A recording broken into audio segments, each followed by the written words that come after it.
Tony Woolliscroft. I'm a professional photographer and I live in Stoke-on-Trent. I'm mostly self-taught, if I'm honest. What actually sparked my interest in photography was my dad gave me his old camera. We lived in Singapore when I was a small child, and my dad bought one of the first SLR cameras out of there, and he'd used it for all these years and then decided to upgrade his cameras and gave me this old Kodak manual camera. You had to guess the distance between you and the subject and set that on the lens. You had to take a meter reading to get your shutter speed and aperture. Completely manual, so I suppose that's what taught me about photography. At the time I was knocking around with a band called New Model Army from Bradford, and I got good access to the band. I like looking at pictures. I buy a lot of magazines, Annie Leibovitz, Mark Salinger, you know, a guy that I know that I suppose is a bit of a friend, Ross Alfie, who certainly has influenced me. You know, he's still taking pictures and is at the top of his game still. I was always told at a very young age, if you ever like a band, never meet them, because they'll always let you down. The only time, I'll be honest, I ever got goosebumps doing this job was in 2011. I was asked to do a lot of work with the Gorillaz. Within the band at this point was Mick Jones and Paul Simonon from The Clash. And The Clash were one of the first bands that I ever queued up to see at the Victoria Hall. And I genuinely got goosebumps when I walked into the rehearsal room and Mick and Paul were sitting up the corner, because I was like, God, that's two of the members from The Clash. And they bucked the trend actually. They were really, really nice guys, and in their case you should meet your idols. I want my pictures to say I captured a moment in time. If it's live, that was a bit of excitement. That moment where the lead singer's in mid-air, or he's not got the mic straight up to the ear, or just that little moment in time, or backstage when something special's happening, and give somebody a little glimpse into that world. The easiest shot in the world to get is the singer singing into the mic. The hard shot to get is something completely different. In a very different age, that's how it happened. You've got to think that when I was at school, and when I left school, nobody told me about this job. Certainly music photography, nobody told you about. These jobs did exist and was going very well at that point. But if I'd have gone home and gone to me mum and dad, I'm going to be a music photographer, they'd have probably gone, not in this house you're not, you're going to get yourself a real job. I could teach a monkey how to take a picture, I genuinely could, and how to use a camera, but I can't take the picture for you. And it's having that ability to capture that moment that's a little bit different, I think, is the hard thing. Digital's made it a lot easier. Don't forget that the first 15 years of my professional career, it was all shot on slide film. I found that I had got an ability to capture a moment and built a portfolio, and then went to see magazines. I was very lucky in the sense I had friends who worked in the industry. My best friend Craig Duffy gave me a lot of passes to shows like the Stray Cats, Run DMC, Public Enemy, Megadeth, then my New Model Army stuff. So I had quite a varied portfolio, and I bypassed all the bullshit of having to go to record companies and try and beg passes, basically. When I went to see Raw, I'd got quite a varied portfolio, and they kind of liked what I saw. And in 1989, they gave me my first assignment, which was to drive to Newcastle upon Tyne to shoot Creator and Raven, which I did quite a good job for them, and it went from there. The camera I started at was a basic Kodak camera, which my dad gave me, but I quickly updated that to a more modern SLR, which was Canon, and I had a number of Canon cameras, from a Canon AE1 program to a Canon A1, then a an F1, on and on and on, until I went to digital. Fuji approached me a couple of years ago and asked me if I'd be interested in changing over and shooting the Fuji X system. So now I shoot solely Fuji, and really enjoy using their products. I've reduced the size and the bulk of everything that I'm carrying around. I think the game changer with Fuji is the mirrorless digital viewfinder. You've got to think in my job, certainly when I'm shooting live, the light changes every second.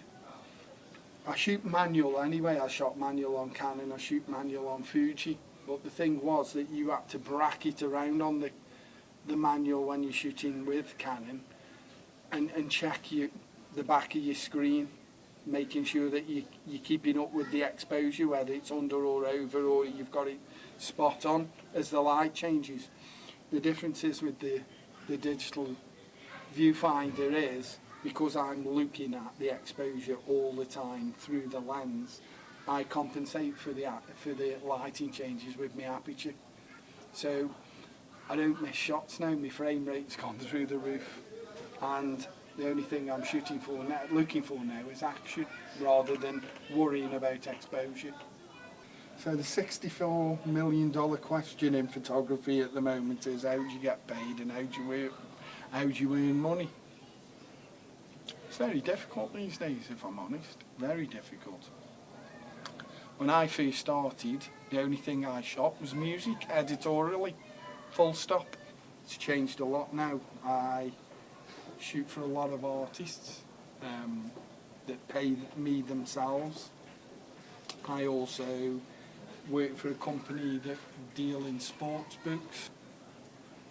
I also do video filming these days. I shoot for Wire Image, who are owned by Getty Images, so I will give them work to sell for me. I've also got a vast catalogue, so I have a picture agency that sell my prints in America of the Chili Peppers and the Foo Fighters. So money comes in from quite a few different directions these days, not strictly just one. Today we are going to Dublin in Ireland, and we're just coming into Ireland now. I am shooting Ireland's biggest Gaelic footballer's book cover, a guy by the name of Kieran Donaghy. And so it's a long day, up at 4 o'clock, drive to Holyhead from Stoke-on-Trent, catch the ferry over. Because I've got that much equipment, I'll have to construct a studio in the hotel that we're going to meet Kieran in, and he's been having an interview probably at the moment with the guy that I'm meeting from the company that I'm shooting for. I then will have a couple of hours to work through various things with Kieran, various ideas for the book cover, and then I'll have to pack everything up, drive back to the port, catch the ferry back home, and drive home and edit my pictures over the weekend. I've never dealt with a Gaelic footballer before, and the sport looks massive over here, where it means nothing really in England, but over here it's massive. So yeah, I'm always excited to come and do a job, and hope that it goes well. And we've got a number of great ideas, and he seems like he's really flexible and is open to them. So yeah. So I'm just looking through today's shoot with Kieran, and looks like a great shoot. The guy did everything that we wanted, and I got tons of good stuff, as you can see here, with him screaming down into the camera face. Yeah, I look forward to getting them home, downloading them, and editing the pictures, really. These are good. Over the past 26 years, I've been really, really lucky that two of the bands that I've worked for went supersonic, and I've worked for a great number of other bands. So, okay, the longest bands I've had relationships with were probably the Chili Peppers, that I had a 15-year relationship with, and the Foo Fighters now, which has been 18 years, 19 years actually. again, just met them through editorial photography when I was working on Raw and Kerrang. Immediately got on with the band, formed a relationship with them that allowed me to do whatever I wanted, whenever I wanted. Perhaps with the Chili Peppers, that relationship started quite early on because I was bothered when nobody else was.